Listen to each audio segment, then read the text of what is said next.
Zdravo šestaci, moje ime je Dejan Bošković i ja ću biti vaš nastavnik biologije za danas.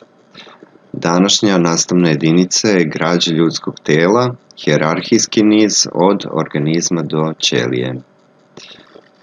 Prvo što ćemo pričati, to je šta ćemo zapravo raditi u toku ovog lepog 6. razreda, gde je biologija najlepša. Dakle, mi ćemo se baviti morfologijom, to je nauka koja proučava oblike tela i pojedinih delova tela. Takođe, bavit ćemo se anatomijom, to je nauka koja se bavi unutrašnjom građom, i fiziologijom. Fiziologija je nauka koja proučava procese koji se dešavaju u živim bićima. Da bismo sve to mogli lepo da naučimo, moramo da krenemo od početka, a početak je, sećate se iz 5. razreda, ćelija. Živa bića se inače dele na jednoćelijska i višećelijska živa bića. Evo recimo primer za jednoćelijsko živo biće. Ovaj organizam se inače naziva papučica, zato što ima oblik kao papuča. I evo jedan primer višećelijskog živog bića. Razlika između jednog i drugog je u tome što kod ove papučice postoji jedna jedina ćelija koja obavlja sve životne procese sama. Kod višećelijskih živih bića postoji mnogo ćelija. Kod ove konkretno vrste crva postoji tačno 959 ćelija, što ne morate pamtiti, 959 telesnih ćelija, a kod čoveka postoji, pa teško je reći koliki broj, to su milioni, milijarde ćelija i veliki broj višećelijskih živih bića imaju zaista veliki broj ćelija. Kod njih je karakteristika to što su ćelije sada već mogle da neke poslove i podele između sebe. Dakle, kod jednoćelijskih živih bića sve procese, sve životne procese neophodne tom organizmu radi jedna jedina ćelija. Kod višećelijskih sve procese rade sve ćelije koje su među sobom podelile neke uloge. Kada posmatramo jednoćelijska živa bića, mi obično kažemo, aha, to su mikroskopski sitna živa bića, odnosno organizmi. Evo, ja vam prikazujem svet u kapi vode, što bismo pesnički rekli, i ovde zaista možete videti obilje života. Međutim, recimo konkretno ovo biće sad koje vidite nije uopšte jednoćelijsko, ono je višećelijsko i radi se o jednoj vrsti crva. Ima tu naravno i jednoćelijskih.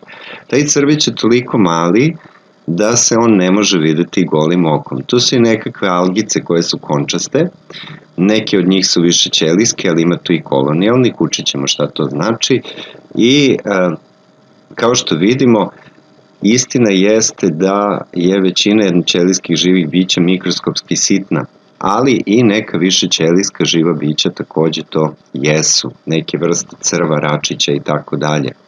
Dakle, sama veličina nije merilo da li će nešto biti jednoćelijsko i višećelijsko. Pitanje jeste šta jeste merilo, kako da razlikujemo jednoćelijska od višećelijskih živih bića. Hajde da vidimo koje su razlike. Znači, da se podsjetimo onoga što smo već rekli. Dakle, kod jednoćelijskih, jedna ćelija, dakle, obavlja sve životne procese, dok kod višećelijskih došlo je do nekakve podele uloga.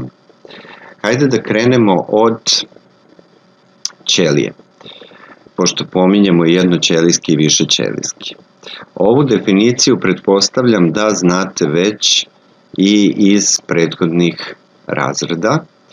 Ćelija je osnovna jedinica građe i funkcije svih živih bića. Ovo osnovna jedinica znači da je od nje sačinjeno sve, kompletno celo živo biće, bez obzira da li se radi o jednoćelijskom i višećelijskom.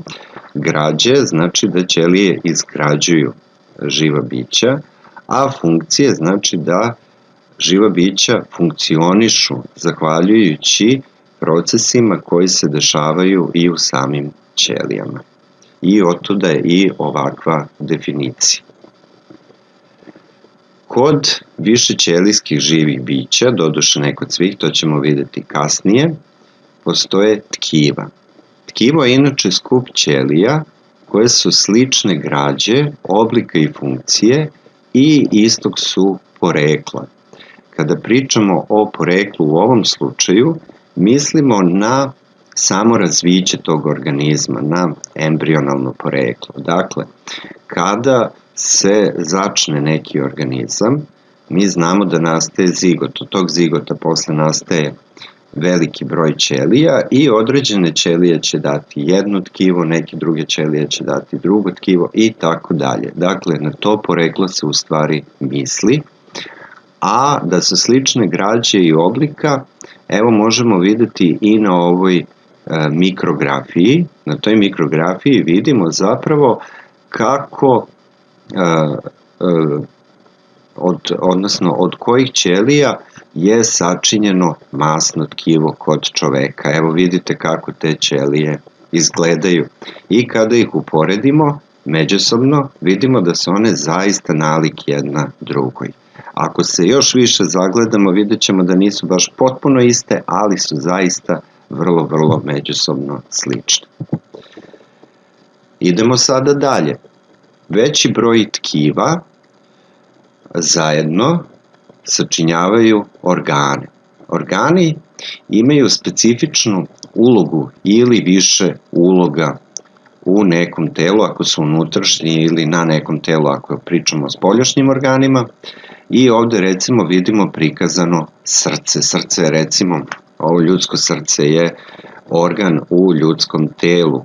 Kod svih ljudi srce se nalazi na istom mestu u telu i obavlja jednaku ulogu, odnosno da pumpa krv. To je uloga srca. Jedno od tkiva koje sačinjava srce je i srčano-mišićno tkivo. Idemo dalje. Pričamo o sistemu organa. To je skup različitih organa koji zajedno obavljaju jednu ili više funkcija. Ovde što vidite na slici je prikazan sistem organa za razmenu gasova ili, kako ga još zovemo, sistem organa za disanje.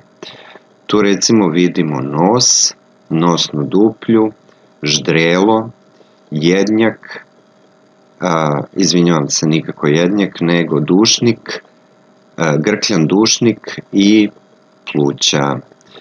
Dakle, nos kada uporedimo sa plućima, vidimo da su to očigledno različiti organi.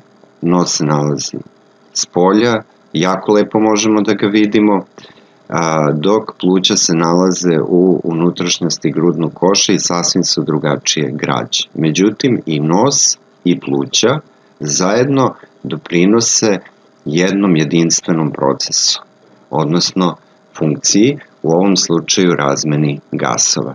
Zato, pošto obavljaju zajednički proces, odnosno zajedničku funkciju, onda kažemo da pripadaju istom sistemu organa. Hajde sada da sve ovo što sam ja rekao da vidimo na jednom primeru.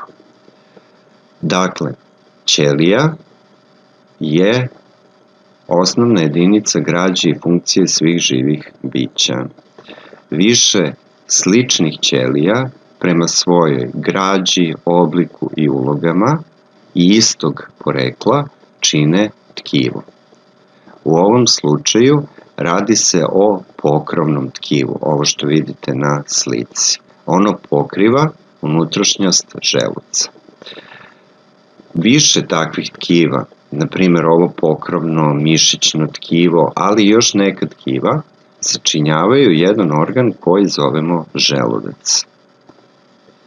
želudac obavlja određeni proces u našem telu.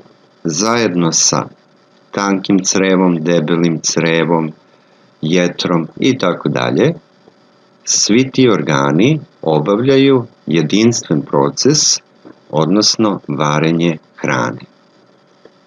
I onda kažemo da se ovde radi o sistemu organa za varenje. Taj sistem organa zajedno sa sistemom organa za krvotok, sistemom organa za razmenu gasova i tako dalje, zajedno svi oni čine jedan organizam i evo vidimo ga, to je jedna devojka ovde koja lepo klopa zahvaljujući svom sistemu organa za varenje. Sada bih želeo da vas vratim na nešto što smo radili u 5. razredu, a zove se drvo života. Drvo života je jedan slikoviti ili grafički, kako želite, prikaz srodnosti između svih vrsta organizama na našoj planeti. To drvo života pokazuje takođe i ne samo njihovu srodnost, nego i nekakve evolutivne puteve, kako su se ti organizmi razvijali. Pri osnovi ovog drveta života nalaze se zajednički preci za sva živa bića, a onda se ono dalje grana na određene grane. Postoje 3 glavne grane, mi kažemo da su to 3 domena. Na ovoj slici levo su prikazane bakterije ili eubakterije ili prave bakterije, kako želite.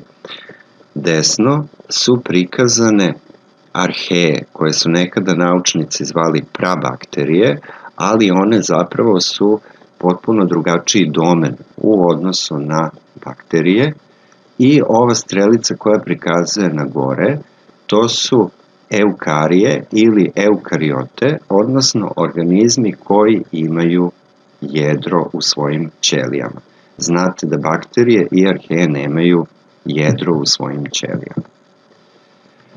Arheje ili, eukarije ili eukariote se dalje dele na jednu veliku grupu koja je u stvari razbacana na više grana, ali mi zbog jednostavnosti objedinjujemo zajedničkim nazivom protisti. I razlikujemo 3 carstva. Jedno carstvo su biljke, drugo su gljive i treće su životinje. Hajde sada da primenimo one nivoje organizacije o kojima smo pričali na samom početku lekcije. Dakle, bakterije arheje, za njih možemo reći da su oni uvek jednoćelijski. U ovom slučaju najviši nivo organizacije jesu ćelije. I u ovom slučaju je jedna ćelija zapravo isto što i jedan organizam. Protisti su već malo diskutabilniji zato što tu imamo recimo jednoćelijske predstavnike koji svakako imaju jedro, ali mnogi naučnici ovde ubrajaju i višećelijske predstavnike jednostavne građe. Šta to u stvari znači? To znači da kada recimo posmatramo crvenu algu, ona nama izgleda u dobroj meri kao biljka, kao da ima stablo i listove, zar ne? Međutim, kada je pažljivije pogledamo kroz mikroskop, vidjet ćemo da se ona sastoji zapravo čitavo njeno telo od međusobno vrlo sličnih ćelija. Tako da mi tu čak ne možemo govoriti ni o tkivima. U ovom slučaju ćelija je, bez obzira da li imamo jednoćelijske ili višećelijske predstavnike, ipak najviši nivo organizacije. Inače, jedna zanimljivost, ovo levo što vidite, ovaj prelepi primerak alge, je star mnogo miliona godina, to je zapravo fosilni nalaz koji su naučnici uspeli da ovako lepo uslikaju.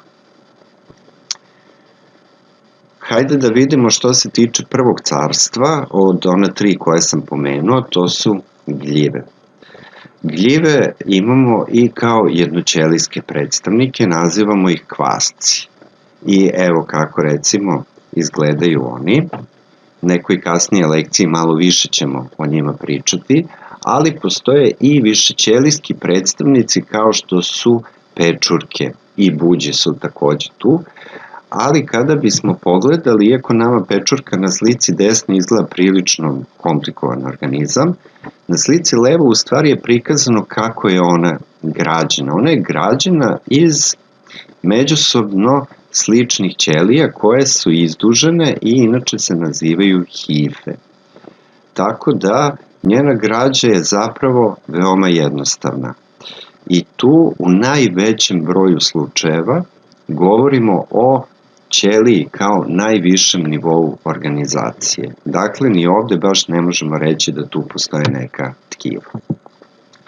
Kod biljaka već imamo složeniju situaciju. Biljke imaju i ćelije, naravno moraju ih imati, imaju i biljna tkiva, ali takođe imaju i organe. Recimo neki od organa ovde kod biljaka su, koje možemo uočiti, koren, stablo, list, cvet, plod i seme.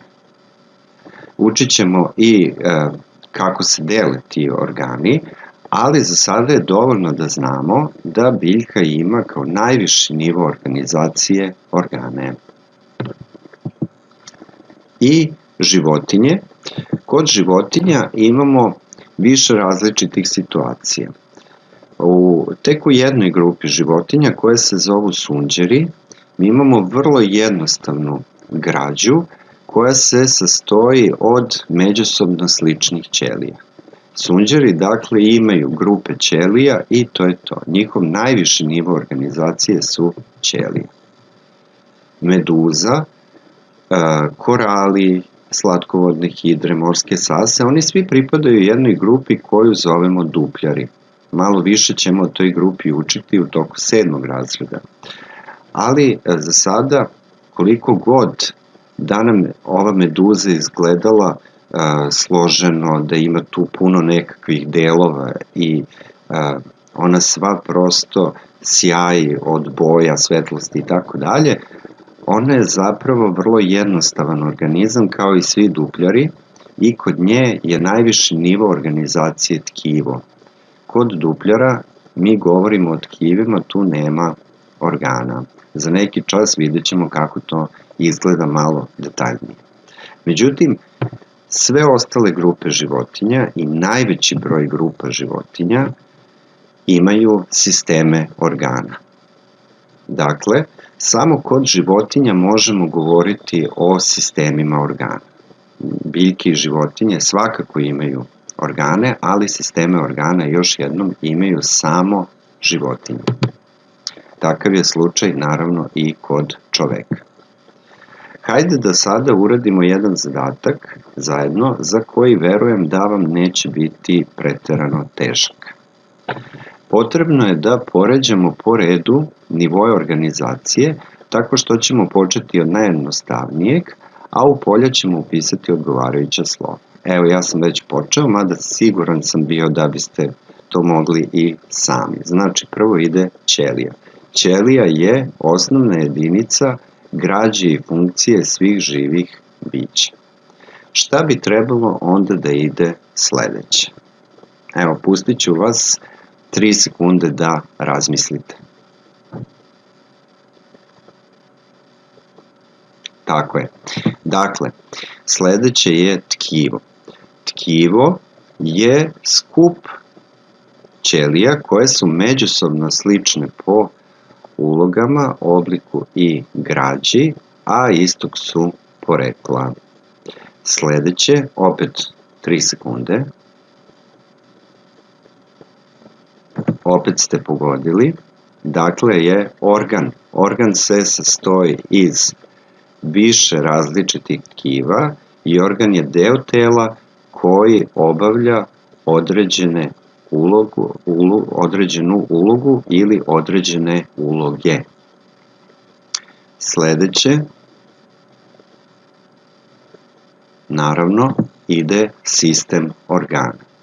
Dakle, više organa koji obavljaju jedinstvenu funkciju ili funkcije će sačinjavati sistem organa.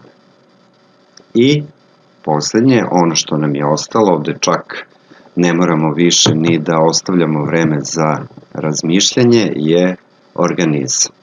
Svejedno je ako kažete živo biće ili organizam, zato što je to jedno te isto. Dakle, ovo što smo sada uradili, poređali smo po hijerarhijskom nizu nivoje organizacije od najjednostavnijeg ka najsloženijem.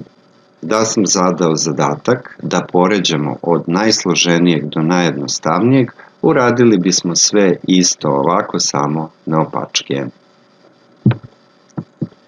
I hajde da ponovimo još jednom za kraj sve ovo što smo pričali. Dakle, prvo imamo najjednostavniji nivo organizacije, to je ćelija. Ćelija je osnovna jedinica građe i funkcije svih živih bića. Zato što i građa i funkcija svakog živog bića, svakog organizma, bez obzira da li je jednoćelijski ili višećelijski, zavisi od ćelije. Više sličnih ćelija po obliku, građi i ulogama i istog porekla čini tkiva.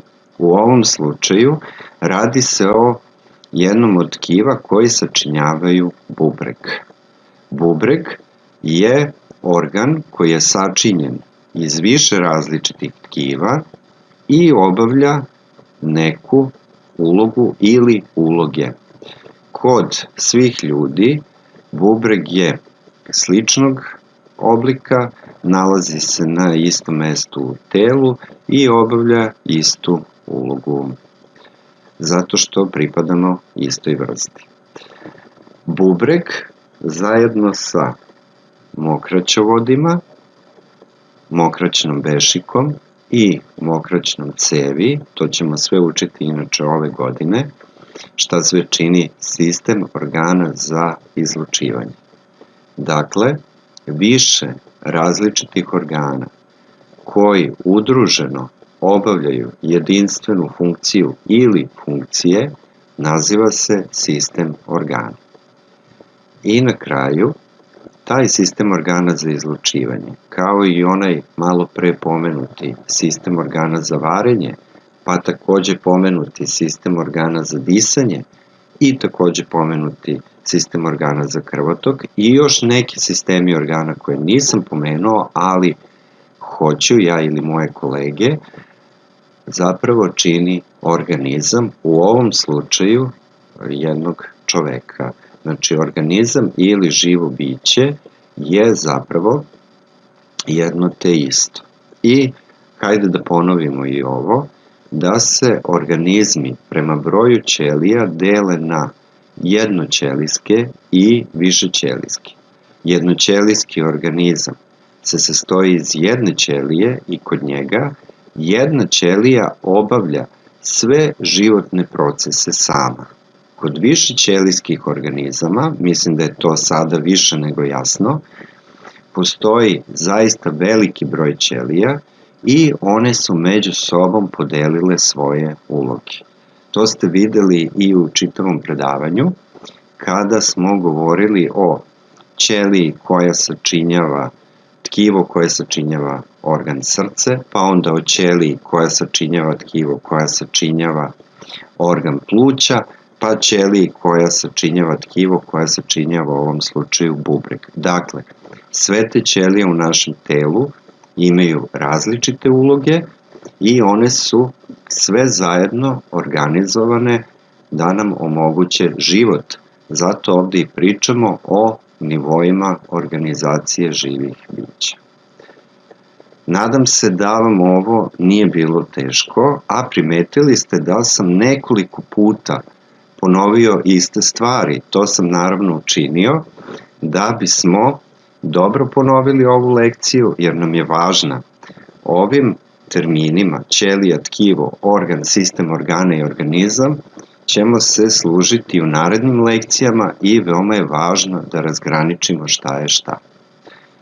Do sledeće lekcije pozdravljam vas i jedino što imate za domaći zadatak jeste da naučite definicije svih ovih nivoa organizacije.